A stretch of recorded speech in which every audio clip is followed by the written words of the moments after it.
بسم اللہ الرحمن الرحیم الحمد للہ والصلاة والسلام علی رسول اللہ وعلی آلہ واصحابہ اجمعین اما بعد۔ ناظرین کرام، السلام علیکم ورحمۃ اللہ وبرکاتہ۔ تفہیم دین کی اس بزم کے ہمراہ ہم آپ کی خدمت میں حاضر ہیں۔ آج کی اس ملاقات میں ہمارے ساتھ تشریف فرما ہے محترم مہمان جناب شیخ عبدالحمید ظفر الحسن صاحب، جو کہ معروف علمی شخصیت ہیں۔ تو آئیے ناظرین، پروگرام میں ان کا استقبال کیا جائے۔ السلام علیکم شیخ۔ وعلیکم السلام ورحمۃ اللہ وبرکاتہ۔ ہماری محفل میں آپ تشریف لائے، جو کہ یقیناً ہمارے لیے بہت ہی باعث مسرت ہے، لہذا ہم آپ کا شکریہ ادا کرتے ہیں۔ جزاکم اللہ خیر۔ وإياكم وبارک اللہ فیکم۔ آمین یا رب۔ محترم ناظرین، رسول اللہ صلی اللہ علیہ وسلم کی ایک معروف حدیث ہے کہ جس میں مومن کو کھجور کے درخت کے ساتھ تشبیہ دی گئی ہے، یعنی بندہ مومن اور یہ کھجور کا درخت، ان دونوں میں بہت زیادہ مشابہت اور مماثلت پائی جاتی ہے۔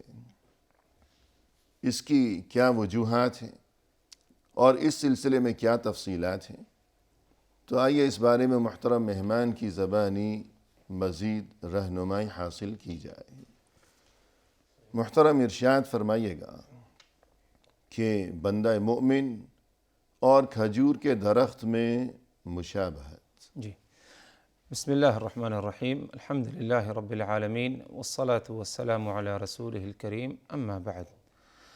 اللہ تبارک و تعالیٰ پر حمد و ثنا اور اس کے نبی کریم صلی اللہ علیہ وسلم پر بے شمار بے حد بے عدد درود و سلام کے بعد، رسول اللہ صلی اللہ علیہ وسلم نے بندے مومن کی مشابہت کھجور سے دی، جیسے کہ اس سلسلے میں روایت موجود ہے۔ جی، لیکن اس سے قبل کہ جو ہے اس کی وضاحت کی جائے، بطور تمہید جو ہے ایک بنیادی بات ہمارے ذہنوں میں ہونی چاہیے، وہ یہ کہ آپ صلی اللہ علیہ وسلم نے کئی ایک معاملے کو لے کر مختلف کیا ہے مثالیں آپ صلی اللہ علیہ وسلم بیان کی ہیں، جی، اور یہی اللہ تبارک و تعالی نے قرآن مجید میں کیا ہے۔ صحیح، یعنی آپ صلی اللہ علیہ وسلم پر جو قرآن نازل ہوا، اس میں اگر دیکھا جائے تو کئی ایک مثالیں بیان ہیں مختلف چیزوں کی، جی، اور ان مثال یعنی بہت سی چیزوں کو مثال دے کر بیان کیا گیا۔ مثال دے کر بیان کی گئی، صحیح ہے۔ اور مقصد یہ ہے مثال دینے کا، جی، چاہے قرآن مجید میں ہو یا رسول اللہ صلی اللہ علیہ وسلم نے اگر کیا ہو، مقصد صرف اور صرف یہ ہے کہ لوگوں کو سمجھانا اور لوگ غور و فکر کریں۔ جس طرح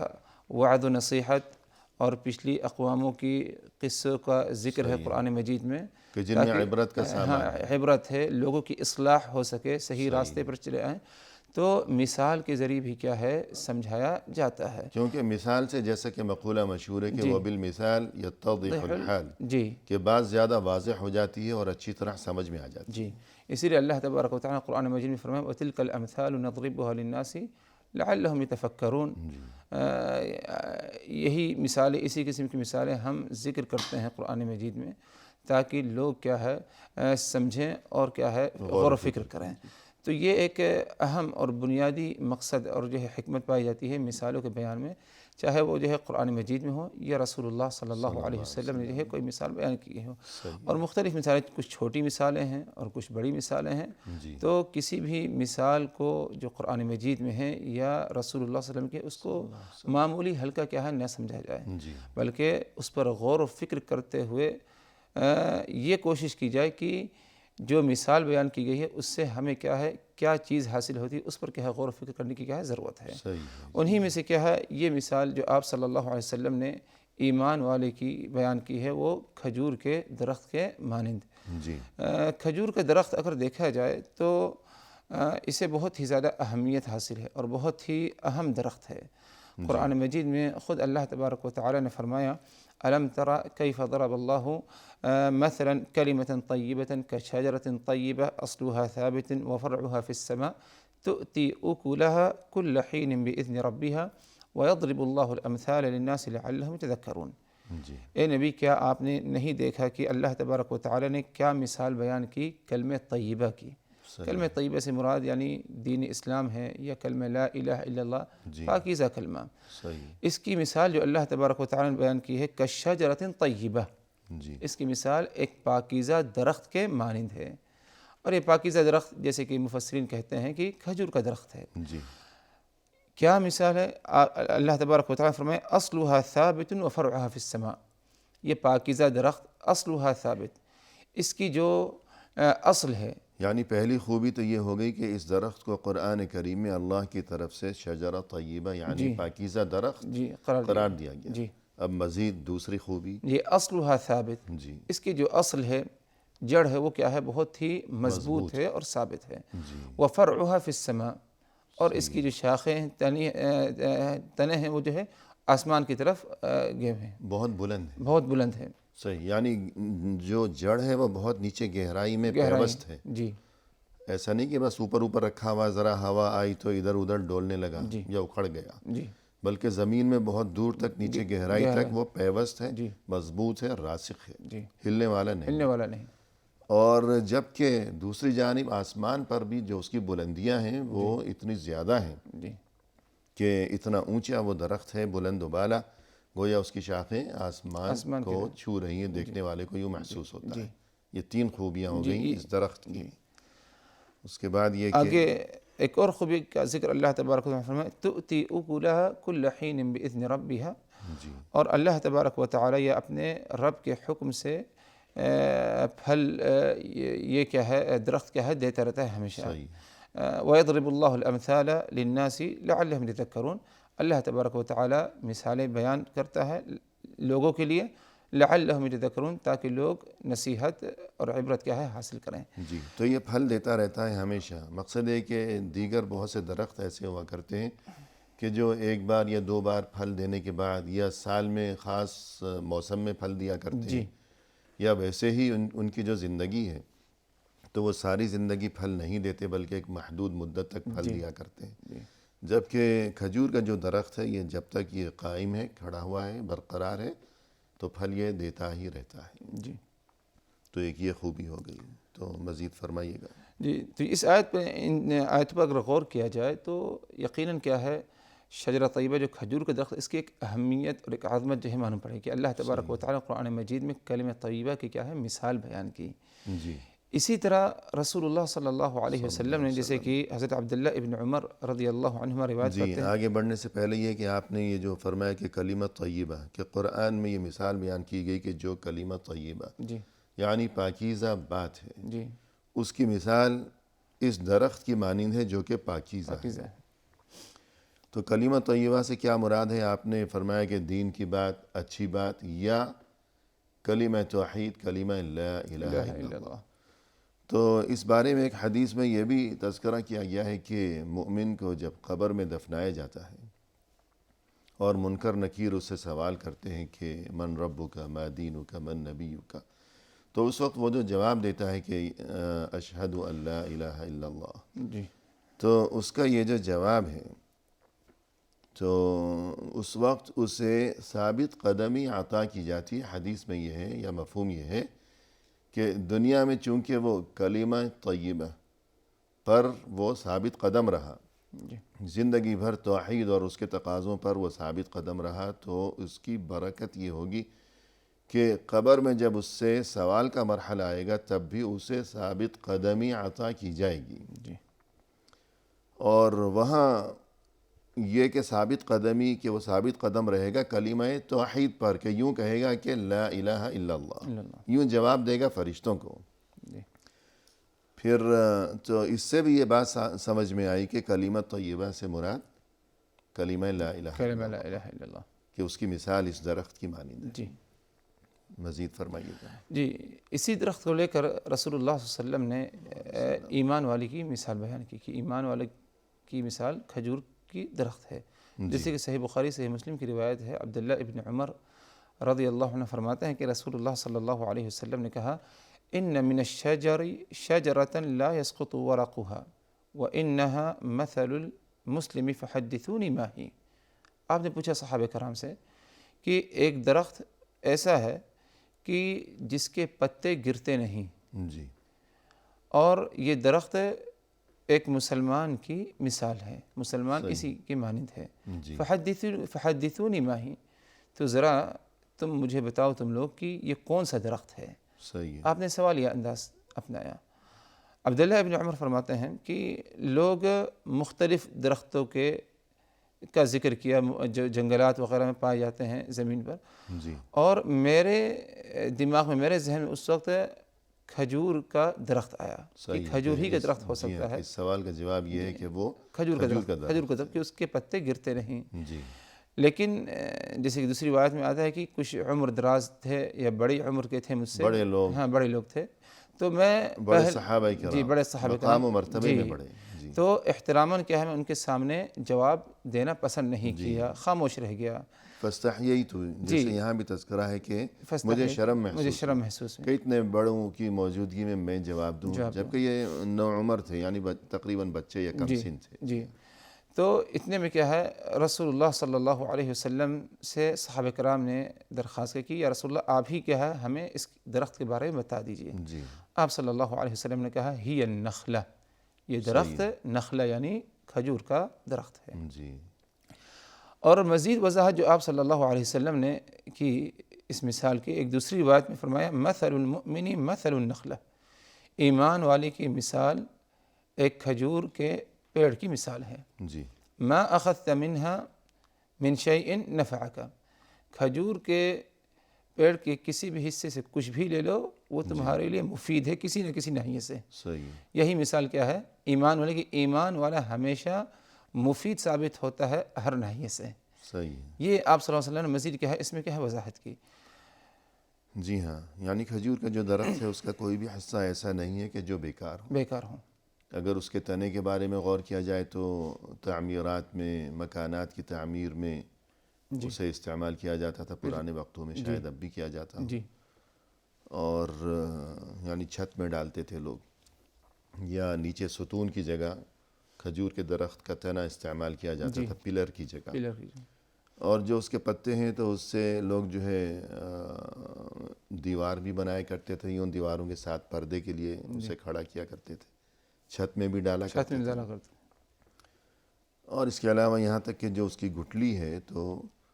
اسے بھی وہ لوگ کام میں لایا کرتے تھے کہ بعض مویشیوں کے چارے اور خوراک میں اسے استعمال کیا جاتا تھا۔ الغرض کھجور کا جو درخت ہے ہمیشہ وہ مفید ہے کہ جب تک وہ قائم و دائم ہے، اپنی جگہ اگا ہوا ہے، لگا ہوا ہے، تب بھی وہ دنیا کو فائدہ پہنچا رہا ہے، اور اگر اسے اکھاڑ دیا گیا یا خود گر گیا تب بھی اس کے جتنے بھی اجزاء، جتنے بھی حصے ہیں وہ سب اپنی جگہ نافع و مفید ہیں خلق خدا کے لیے، کوئی چیز بھی بیکار نہیں ہے۔ تو مومن کا بھی یہی حال ہے کہ اس میں خیر ہی خیر ہے انشاءاللہ۔ تو مزید فرمائیے گا۔ جی اس سلسلے میں مزید اگر چاہیں تو جو آیت شروع میں پڑھی گئی جی کہ ألم تر كيف ضرب الله مثلا كلمة طيبة كشجرة طيبة أصلها ثابت وفرعها في السماء، اس آیت کی بھی جو آپ صلی اللہ علیہ وسلم نے وضاحت کی، یعنی کلمہ طیبہ اور کلمہ خبیثہ۔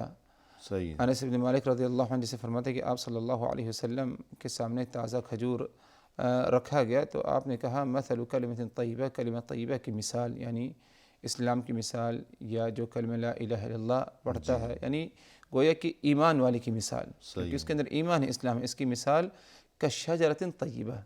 پاکیزہ درخت جیسے ہے۔ جی تو وقفے کے بعد سنیں گے آپ سے۔ ناظرین فی الحال لیتے ہیں مختصر سا وقفہ، ہمارے ساتھ ہی رہیے گا۔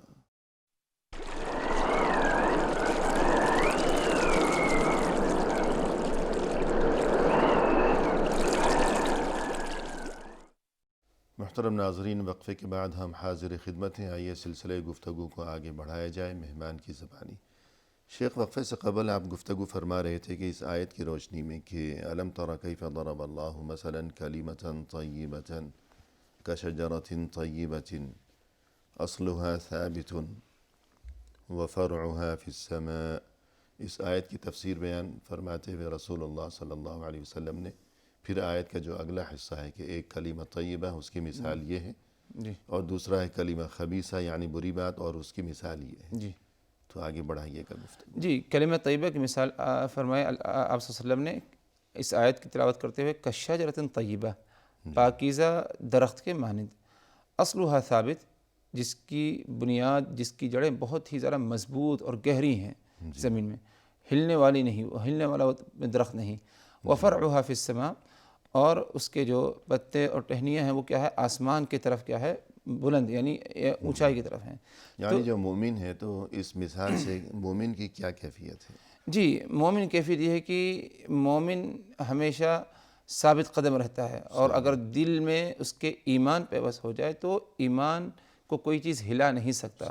جس طرح کھجور جو ہے مضبوط ہے اپنے جڑوں کو لے کر، اور جو ہے زمین کی گہرائی تک ہے، کافی گہرائی تک،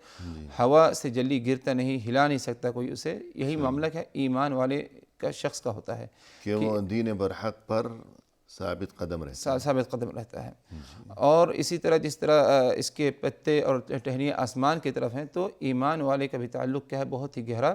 اللہ تبارک و تعالیٰ کی طرف جو ہے، آسمان کی طرف سے ہوتا ہے۔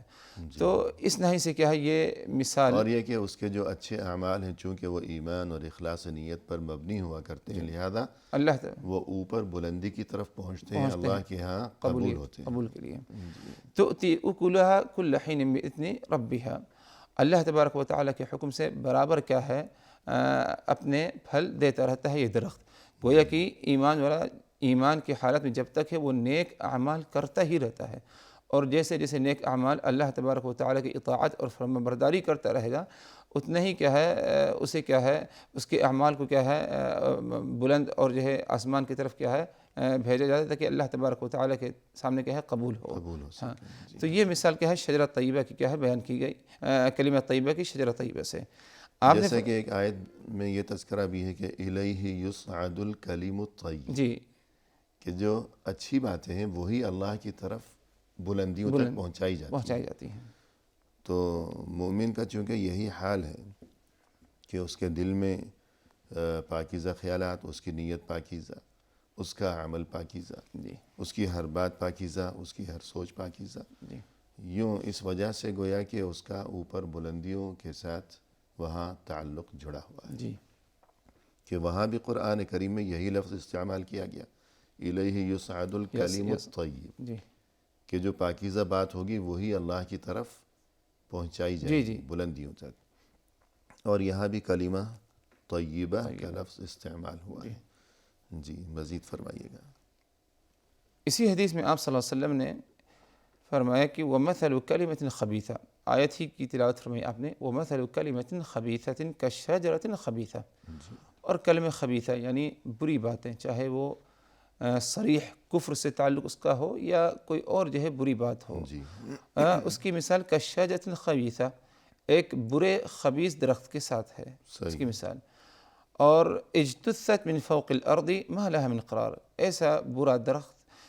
جو زمین کے کچھ ہی اوپر سے اکھاڑ لیا جاتا ہے، یعنی اس کی جو جڑیں ہیں وہ بہت ہی زیادہ زمین کے اندر گہری نہیں بلکہ اوپر ہیں، اور آسانی سے کیا ہے اس کو ہلایا جا سکتا ہے، اور آسانی سے اسے اکھاڑ لیا جاتا ہے۔ یہ مثال کیا ہے کلمہ خبیثہ کی ہے، یعنی اسے کوئی پائیداری حاصل نہیں، جی، کوئی قرار حاصل نہیں، کوئی ثبات اسے کیا ہے حاصل نہیں ہے۔ آپ نے فرمایا ہی الحنظل، اور یہ درخت کیا ہے، حنظل درخت ہے، یہ ایک کڑوا کیا ہے درخت مانا جاتا ہے۔ جی، یہ جو ہے آپ صلی اللہ علیہ وسلم نے کلمہ طیبہ اور کلمہ خبیثہ کی کیا ہے آپ صلی اللہ علیہ وسلم نے مثال کی وضاحت کی۔ جی، تو اگر غور کیا جائے کہ مومن اور کھجور کا درخت، تو ان دونوں میں جو مشابہت و مماثلت اور یہ تشبیہ بلیغ،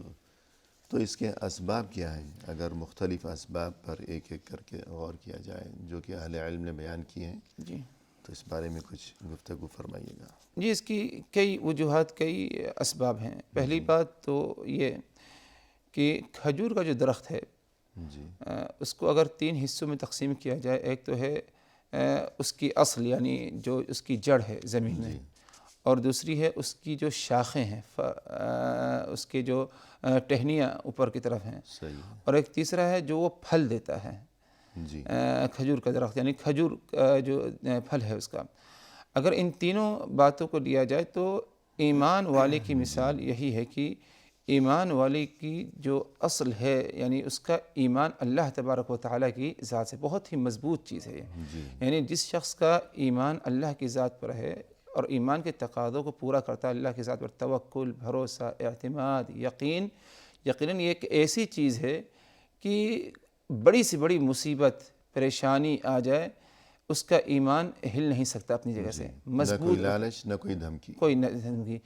یہی یعنی یہ کھجور جس طرح مضبوط ہے کہ جڑیں پیوست ہیں اسی طرح اس کا ایمان اگر دل میں پیوست ہو جائے اور شاخوں کا معاملہ اگر دیکھا جائے کہ یعنی ٹہنیاں تو ایمان اگر ہے تو ظاہر سی بات ہے کہ صرف ایمان نہیں بلکہ اس کا نتیجہ اس کا جو ثمرہ ہوتا ہے یعنی جسے کہتے ہیں ہاں جھلک پائی جائے گی اور وہ کیا ہے اعمال صالحہ ایمان لانے کے بعد ایک ایمان والا ایسے بیٹھتا نہیں بلکہ اعمال صالحہ کا اہتمام کرتا ہے کہ پھول اگر اصلی ہوگا تو خوشبو بھی آئے گی خوشبو کو قید نہیں کیا جا سکتا صحیح بات تو ایمان اگر دل میں پیوست ہوگا حقیقی ایمان تو اس کی خوشبو اس کی جھلک اس کی ہر ادا میں اس کی ہر نقل و حرکت میں اس کی رفتار و گفتار میں اس کی خرید و فروخت میں اس کی نشست و برخاست میں ہر نقل و حرکت ہر ادا ہر گفتگو ہمیشہ دیکھنے والوں کو اس ایمان کی جھلک اور خوشبو محسوس ہوگی نظر آئے گی ایمان بولتا ہے جی تو یہ ایک بات ہو گئی کہ جس طرح کھجور کی جو جڑیں ہیں وہ پیوست ہیں اور پھر یہ کہ اوپر اس کے پھل وغیرہ بھی ہیں تو ایمان جس کے دل میں پیوست ہے تو پھر اس کا بھی پھل اس کا ثمرہ اس کے آثار وہ نظر آتے ہیں اعمال صالحہ کی شکل میں تو یہ ایک وجہ تشبیہ ہو گئی اور اس کے علاوہ اسی طرح کھجور کے درخت کو اگر دیکھا جائے تو اس کی عمر لمبی ہوتی ہے اور جب تک اس کی عمر یعنی کھجور کا درخت موجود ہے تو وہ برابر کیا ہے پھل دیتا ہے برابر پھل دیتا ہے اور زندگی جو کھجور کے درخت کی ہے وہ اسی وقت برابر رہے گی جب اس کو پانی دیا جائے یعنی پانی اگر اسے دیا جا رہا ہے کھجور کے درخت کو تو درخت رہے گا اور اگر پانی کم کر دیا جائے یا بالکل روک دیا جائے ظاہر سی بات ہے کہ کھجور کے درخت ختم ہو جائے گا یا مر جائے گا مرجھا جائے گا تو یہی مثال کیا ایمان والے کی ہے کہ ایمان والا بھی اپنے ایمان کو پانی دیتا رہتا ہے یعنی تاکہ ضرورت ہے تاکہ اس کا ایمان کیا ہے باقی رہے ہمیشہ تازہ رہے ایمان کمزور نہ پڑے اور ایمان کو تازہ کرنے کے لیے ایک ہی واحد طریقہ ہے کہ جو کلام اللہ اللہ تبارک و تعالیٰ کا کلام یا رسول اللہ صلی اللہ علیہ وسلم کلام اس میں داخل ہے اس کے ذریعے کیا ہے اپنے ایمان کو تازہ رکھا جائے یعنی اللہ تبارک و تعالیٰ کے کلام کو پڑھا جائے اس کے معانی پر غور و فکر کیا جائے اس پر عمل کیا جائے تو یہ ایمان تازہ رہے گا جس طرح کھجور کا پیڑ کیا ہمیشہ کیا ہے تازہ رہے گا اور جو ہے خوشبو رہے اگر اس کو پانی دیا جاتا ہے کیونکہ قرآن مجید کو اللہ تبارک و تعالیٰ نے جو نازل فرمایا وہ سمجھ لیجیے کہ ایک انسان کے لیے کیا ہے نور کا باعث ہے ہدایت کا جو ہے ذریعہ ہے اور روحانی خوراک ہے روحانی زندگی کا سامان ہے جیسے کہ اللہ تبارک و تعالیٰ فرمائے او من کان میتا فاحییناہ وجعلنا له نورا یمشی به فی الناس کما مثله فی الظلمات لیس بخارج منها وہ شخص ہے جو مردہ تھا تو ہم نے اسے کیا ہے زندہ کیا اور اس کو ایک نور دیا جس نور اور جس روشنی میں کیا وہ چلتا ہے یعنی مردہ تھا پھر زندہ ہوا زندگی سے مراد ادھر کی کہ اللہ تبارک و تعالیٰ نے اسے قرآن مجید سے نوازا قرآنی تعلیمات قرآن پڑھتا ہے اس کے معنی مفہوم رکھتا ہے دل میں ایمان کی روشنی پھوٹنے لگتی ہے روشنی پھوٹنے لگتی ہے ورنہ زندہ تو وہ پہلے بھی تھا لیکن وہ حقیقی زندگی نہیں تھی حقیقی زندگی گویا اصل اور حقیقی زندگی یہ ہے کہ دل میں ایمان ہو اور دل میں ایمان اور یہ حقیقی زندگی تبھی نصیب ہوگی کہ جب انسان کلام اللہ کو قرآن کریم کو اللہ کے کلام کو اور یہ کہ اللہ کے رسول صلی اللہ علیہ وسلم کی مقدس اور پاکیزہ تعلیمات کو تھامے رکھے پڑھتا رہے مطالعہ کرے اور خلوص نیت کے ساتھ ان پر عمل کے لیے کوشاں و سرگرداں رہا کرے اور اسی سلسلے میں ایک حدیث میں بھی یہ اس بات کو بیان کیا گیا ہے کہ ان الایمان لیخلق فی جوف احدکم اس بارے میں جی آپ صلی اللہ علیہ وسلم فرمان ان الایمان لا یخلق فی جوف احدکم کما یخلق الثوب الخلق، کہ ایمان تمہارے اندر ویسے ہی بوسیدہ یعنی کمزور اور اس میں پرانا پن آ جاتا ہے جی جس طرح تمہارا کپڑا پہنتے پہنتے کیا ہے بوسیدہ ہو جاتا ہے۔ صحیح ہے، فاسألوا اللہ ان یجدد الایمان فی قلوبکم، کہ تم اللہ تبارک و تعالی سے سوال کرو، اللہ سے توفیق طلب کرو، اللہ سے دعا کرو کہ اللہ جو ہے تمہارے ایمان کی کیا ہے تجدید کر دے۔ صحیح تو ایمان کی تجدید کا حکم دیا گیا، اور اگر ایمان کی تجدید کی کوشش نہ کی جائے تو ایمان کیا ہے بوسیدہ ہو جاتا ہے، یعنی مرجھا جائے گا۔ ہاں مرجھا جائے گا۔ اور اس کی تجدید کا ذریعہ یہ کہ اللہ تبارک و تعالی سے سوال کیا جائے، توفیق طلب کی جائے، اور اسباب کو اختیار کیا جائے۔ قرآن کی تلاوت ہے، دینی علوم حاصل کرنا ہے، اللہ تبارک و تعالی کی تمام مخلوقات پر کیا ہے غور و فکر کرتے ہوئے ان اعمال کے ذریعے کیا ہے ایمان کی کیا ہے تجدید ہوگی، اور اسے کیا ہے تقویت حاصل ہوگی۔ بالکل، جیسے کہ کہتے ہیں کہ ایک نیکی جو ہے وہ دوسری نیکی کو بلاتی ہے، جی اور ایک بدی دوسری بدی کو بلاتی ہے۔ جی یعنی مقصد یہ کہ انسان اگر کوئی ایک اچھا کام کرے گا تو دوسرا اچھا کام خود بخود اسے اس کی توفیق نصیب ہوگی۔ ایک برا کام کرے گا تو دوسری برائی میں بھی وہ مبتلا ہوتا چلا جائے گا۔ اور آج کل تو اس بات کو سمجھنا بہت آسان ہے کہ آپ نیٹ میں اگر کوئی ایک چیز آپ سرچ کر رہے ہیں تو اس جیسی دسیوں خود بخود ساتھ آ جائیں گی، جی وہ اچھی چیز ہو یا خدا نخواستہ بری چیز ہو۔ تو یوں انسان اگر یہ چاہے کہ بھئی میرا یہ ایمان جو ہے یہ ہمیشہ مضبوط و مستحکم رہے اور یہ کہ بارونق رہے، مرجھانے نہ پائے، تو اچھی باتیں، اچھے لوگوں کی صحبت، اچھی کتابوں کا مطالعہ اور اچھے کاموں کی پابندی، جی تو یہ ایسے اسباب و وسائل ہیں کہ جن کے ذریعے انسان کا جو ایمان ہے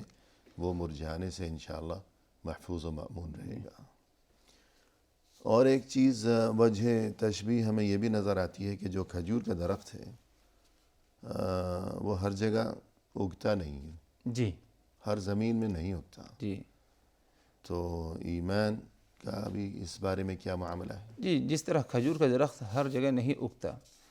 یعنی ہر مٹی کھجور کے درخت کے لائق نہیں، یا اگر بسا اوقات بعض جگہ کھجور کا درخت لگ بھی جاتا ہے تو اس میں پھل نہیں آتا، پھلتا پھولتا نہیں۔ ہاں، اور اگر پھول بھی جاتا ہے تو ویسے نہیں ہوتا جیسے کھجور کا درخت عموماً کیا ہونا چاہیے۔ تو مطلب یہ کہ کھجور کے درخت مخصوص جگہ ہی پر کیا ہے اگ سکتا ہے اور پھل دے سکتا ہے، جیسے کہ اس کے بارے میں جو ہے لوگ جانتے ہیں۔ یہی مثال کیا ہے ایمان والے کی ہے کہ ایمان ہر ایک کے دل میں نہیں، صرف اسے جسے کیا ہے اللہ تبارک و تعالیٰ کی طرف سے توفیق حاصل ہے، اور خود اس نے کیا اللہ تبارک و تعالیٰ سے کیا ہے توفیق حاصل کی ہو، مانگی ہو، طلب کی ہو، اور اس کے لیے کیا ہے جد و جہد اور کوشش بھی کیا ہے کیا ہو۔ یعنی برتن کے مانند کیا ہے ایمان والے کا دل ہے، اس میں اگر ایمان آ گیا تو اسے کیا ہے کامیابی حاصل ہوگی، ورنہ اگر ایمان سے خالی رہا تو کوئی کامیابی نہیں۔ یعنی ایمان جو ہے وہ ہر ایک دل میں سماتا نہیں۔ خوش قسمت لوگ ہیں، پاکیزہ لوگ ہیں کہ جہاں ایمان سماتا ہے۔ کھجور کے درخت کا بھی یہی حال ہے کہ ہر جگہ وہ پھلتا پھولتا نہیں ہے۔ محترم ناظرین، فی الحال لیتے ہیں مختصر سا وقفہ، ہمارے ساتھ ہی رہیے گا۔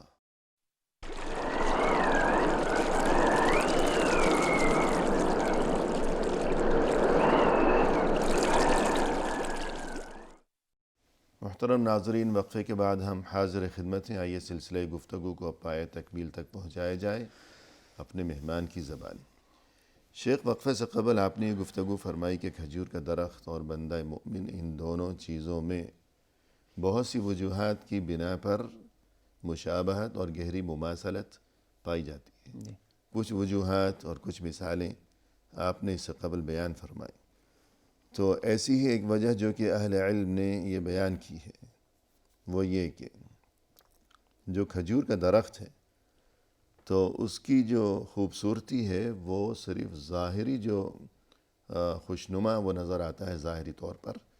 تو یہاں تک اس کی جو خوبصورتی ہے وہ محدود نہیں ہے، بلکہ اندرونی معاملات، اندرونی خوبیاں بھی ہیں۔ تو مومن کا اس بارے میں کیا معاملہ ہے؟ جی، کھجور کا درخت بظاہر بہت ہی خوبصورت نظر آتا ہے، جی اور اس کے اگر پھل پر غور کیا جائے یعنی کھجور پر، وہ بھی مختلف مراحل سے گزرتا ہے، اور ہر مرحلے کی اپنی ایک افادیت ہے افادیت اور خوبصورتی ہے، جی، اور ایک مخصوص ذائقہ ہے۔ مخصوص ذائقہ ہے، ابتدائی مرحلے میں ہے تو اس کا ذائقہ کچھ اور الگ ہے، ہے، پھر آگے چل کر ہر مرحلے میں اس کا ذائقہ جو ہے وہ مختلف ہو جاتا مختلف ذائقہ ہے۔ ایمان والے کی مثال یہی ہے کہ ایمان والا بظاہر صاف ستھرا اور جو ہے خوبصورت نظر آتا ہے، اور اسی طرح اس کا جو باطن کا جو معاملہ ہے وہ بھی کیا ہے، خوبصورت ہے، ہے۔ جی، یعنی اس کی خوشنمائی یہ صرف ظاہر تک محدود ظاہر نہیں نہیں بلکہ کیا ہے اس کے باطن سے اس کا کیا ہے تعلق ہے، جی اور ہر حال میں چاہے وہ خوشحالی کی زندگی گزارتا ہو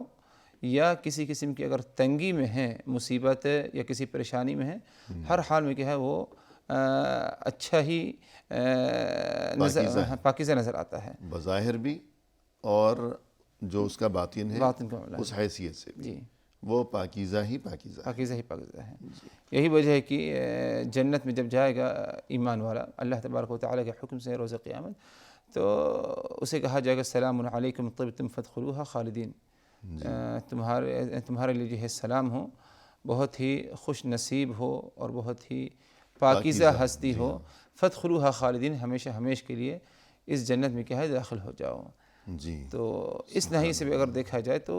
ایک گہرا تعلق اور جو ہے مشابہت کیا ہے ایمان والے کی کھجور سے کیا ہے پائی جاتی ہے۔ جی، دوسری آیت میں بھی یہی تذکرہ ہے، الذین تتوفاہم الملائکۃ الطیبین، جی کہ وہ اہل ایمان ان کی کیفیت یہ ہے کہ ملائکہ جب ان کی روح قبض کیا کرتے ہیں تو اس وقت وہ طیب یعنی پاکیزہ ہوتے ہیں،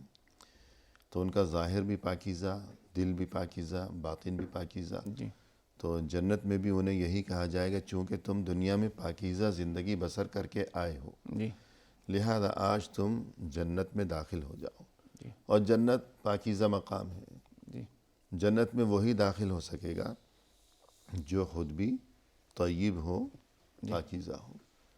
اور جس کے دل میں پاکیزہ کلمہ یعنی کلمہ طیبہ، کلمہ توحید، کلمہ لا الہ الا اللہ پر ایمان مضبوط و راسخ ہو۔ جی تو یہ ایک مشابہت بھی گویا پائی گئی کہ کھجور کے درخت کا جو حسن ہے، خوشنمائی ہے،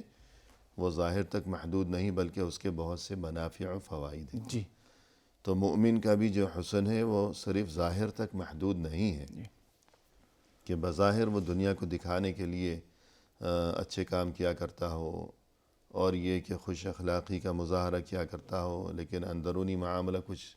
اور ہو، ایسی بات نہیں، ظاہر و باطن سب پاکیزہ ہی پاکیزہ ہے۔ اور اس کے علاوہ وجہ تشبیہ، جی ایک اور نہیں سے وجہ تشبیہ ہے کہ جیسے کہ بات گزر چکی ہے کہ کھجور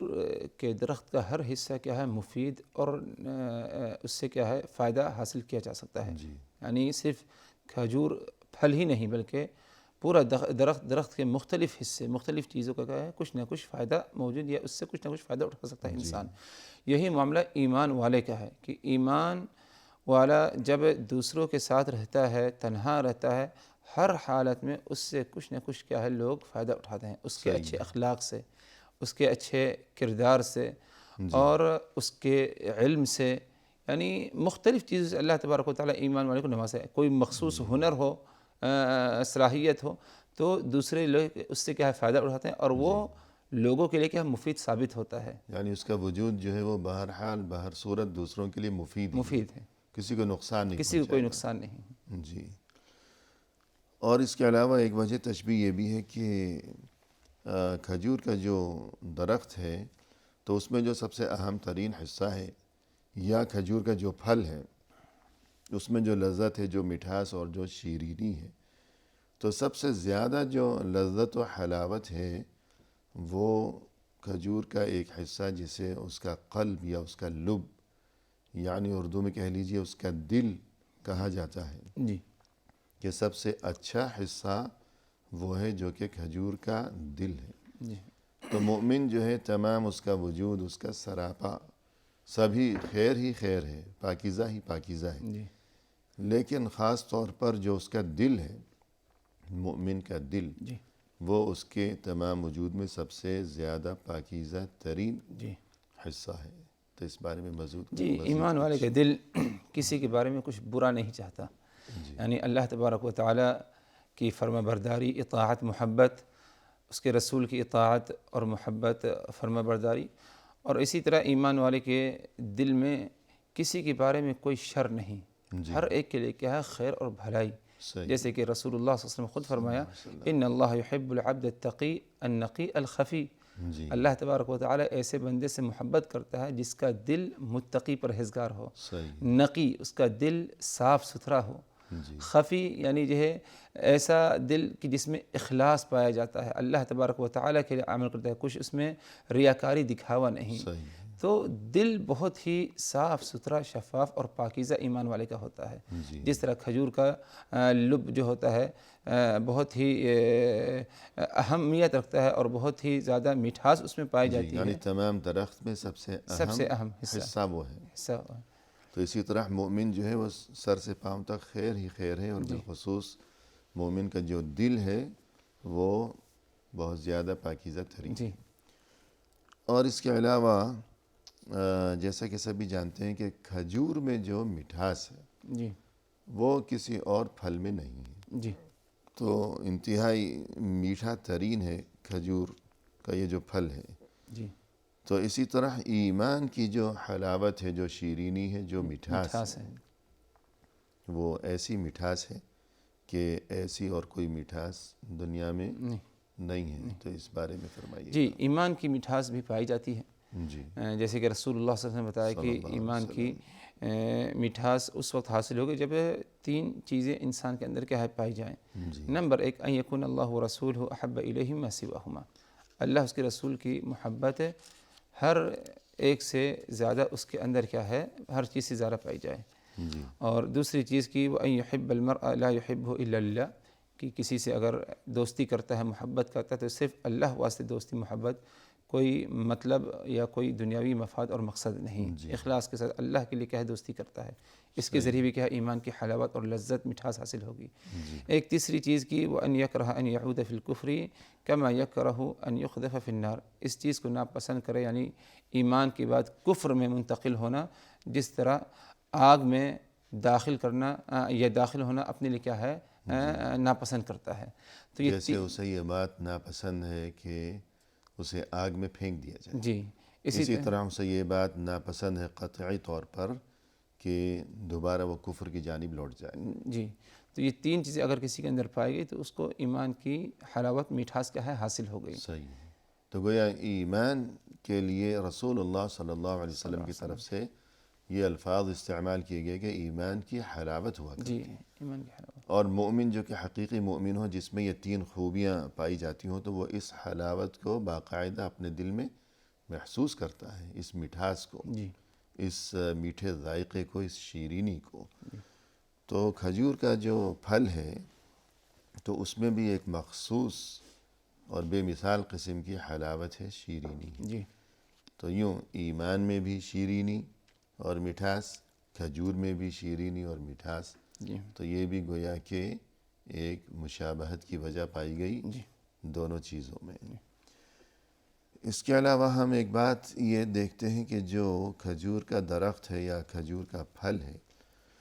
تو اس کی صورتحال یہ ہے کہ وہ تمام درخت یا وہ تمام کھجوریں وہ ایک جیسی ہے، ایک قسم کی نہیں ہیں، بلکہ آپ بازار میں جائیے، خاص طور پر رمضان میں، کہ جب افطار کے موقع پر کھجور کا استعمال بہت زیادہ بڑھ جاتا ہے، تو ساتھ ساتھ رکھی ہوئی کھجوریں اور بے شمار انواع و اقسام، شکل الگ ہے، ان کا حجم، سائز جدا جدا ہے، مختلف ہے، ان کا ذائقہ مختلف ہے، ان کی قیمتیں بھی مختلف ہیں۔ تو ایمان والوں کا بھی یہی حال ہے، تو اس بارے میں فرمائیے۔ جی ایمان والوں کا بھی ایمان ایک درجے یا ایک جیسا نہیں ہوتا، ایمان میں تفاوت پایا جاتا ہے، کمی بیشی ہوتی ہے، ایک کا ایمان بہت اعلیٰ درجے کا اور دوسرا شاید جو ہے درمیانی ہو، اور تیسرا شاید جو ہے کچھ ایمان میں کیا ہے کمزور ہو، لیکن ایمان ہے، خیر اور بھلائی اس کے اندر ہے۔ جس طرح جو ہے کھجور کے جو پھل ہوتے ہیں وہ مختلف پھل اور جو ہے مختلف ذائقے، ایسے ایمان والے بھی کیا ہے مختلف درجات کی مراتب میں پائے جاتے ہیں. جیسے کہ اللہ تبارک و تعالیٰ قرآن مجید میں اس بات کی طرف اشارہ کیا کہ ثم اورثنا الکتاب الذین اصطفینا من عبادنا، ہم نے اس کتاب یعنی قرآن مجید کو وارث بنایا ان کا جو ہے مخصوص، جن کو ہم نے کیا ہے منتخب کیا، یعنی اہل ایمان کو. ان کے بارے میں اللہ نے فرمایا اہل ایمان کو جن کو کتاب کا وارث بنایا، فمنہم ظالم لنفسہ، ان میں سے کچھ ایسے ہیں جنہوں نے اپنے نفس پر کیا ہے ظلم کیا، یعنی ایمان لایا لیکن ایمان کو بہت زیادہ پختہ نہیں کیا انہوں نے. ومنہم مقتصد، اور کچھ ایسے ہیں جو درمیانی راہ میں ہیں، یعنی ایمان ہے اور تھوڑا بہت انہوں نے کیا اپنے ایمان کو مضبوط کیا ہے، درمیانے مرتبے پر، درمیانی مرتبہ. اور تیسرا طبقہ ہے ومنہم سابق بالخیرات بإذن اللہ، اللہ کے حکم سے، اللہ کے توفیق سے خیرات اور بھلائی میں کیا ہے سبقت کرنے یا لے جانے والے ہیں، بہت آگے بڑھ جانے والے ہیں. تو یہ 3 مراتب کیا ہے اللہ تبارک و تعالیٰ نے اہل ایمان کے قرآن مجید میں کیا ہے ذکر کیا. یعنی تمام اہل ایمان برابر نہیں ہو سکتے ہیں، سبھی مومن جی، لیکن ان کے درجات مختلف ہیں. جی. اور جیسا کہ بقول اہل علم یہاں اس آیت میں اللہ عز و جل کی جانب سے جو یہ مختلف درجات و مراتب بیان کیے گئے ہیں اہل ایمان کے، یہ کافروں کی بات نہیں ہو رہی. جی. جو مسلمان ہیں ان میں یہ مختلف درجات ہیں. تو مثلا یہ کہ مقتصد جو ہے درمیانے درجے کا، یہ وہ ہے کہ اتی بالواجب وترک المحرم، یا اتی الواجبات وترک المحرمات، جن کاموں کا حکم دیا گیا ہے وہ کام کرتا ہے، جی، صرف واجبات کو، فرائض کو انجام دیتا ہے. صحیح، جو ضروری قرار دیے گئے. جی. اور جن کاموں سے منع کیا گیا ہے، جنہیں حرام قرار دیا گیا ہے، یہ ان سے بچتا ہے. اور جو بہت آگے بڑھ گئے سابقون بالخیرات باذن اللہ، یہ وہ لوگ ہیں کہ اتی الواجبات والمندوبات، کہ واجبات پر بھی عمل کیا اور مستحبات پر بھی، اور ترک المحرمات والمکروہات، حرام چیزوں کو بھی چھوڑا اور جو مکروہات ہیں انہیں بھی. الغرض یہ مختلف درجات ہوا کرتے ہیں اہل ایمان کے. تو کھجور کا جو پھل ہے یا درخت ہے تو اس کی بھی یہی صورتحال ہے. تو یوں ان اسباب کی بنا پر مومن میں اور کھجور کے درخت میں مشابہت پائی جاتی ہے. تو آج کی اس ملاقات میں اختتامی موقع پر ہم تہہ دل سے آپ کا شکریہ ادا کرتے ہیں کہ آپ تشریف لائے اور آپ نے عمدہ اور مؤثر و دلنشیں انداز میں رہنمائی فرمائی. اللہ تعالیٰ آپ کے علم میں، آپ کے عمل میں، آپ کی عمر میں مزید خیر و برکت عطا فرمائے. آمین آمین. جزاک اللہ خیر. وإیاکم. اور اسی کے ساتھ محترم ناظرین، اختتامی موقع پر تہہ دل سے ہم آپ کا بھی شکریہ ادا کرتے ہیں کہ آپ نے ہمارا یہ پروگرام دیکھا، اور اس دعا کے ساتھ کہ اللہ تعالی ہم سبھی کو ہمیشہ ہر خیر و خوبی سے نوازیں دنیا و آخرت میں، اور ہر برائی سے اللہ تعالی ہمیں ہمیشہ محفوظ و مأمون رکھیں. فی امان اللہ. وآخر دعوانا ان الحمد للہ رب العالمین.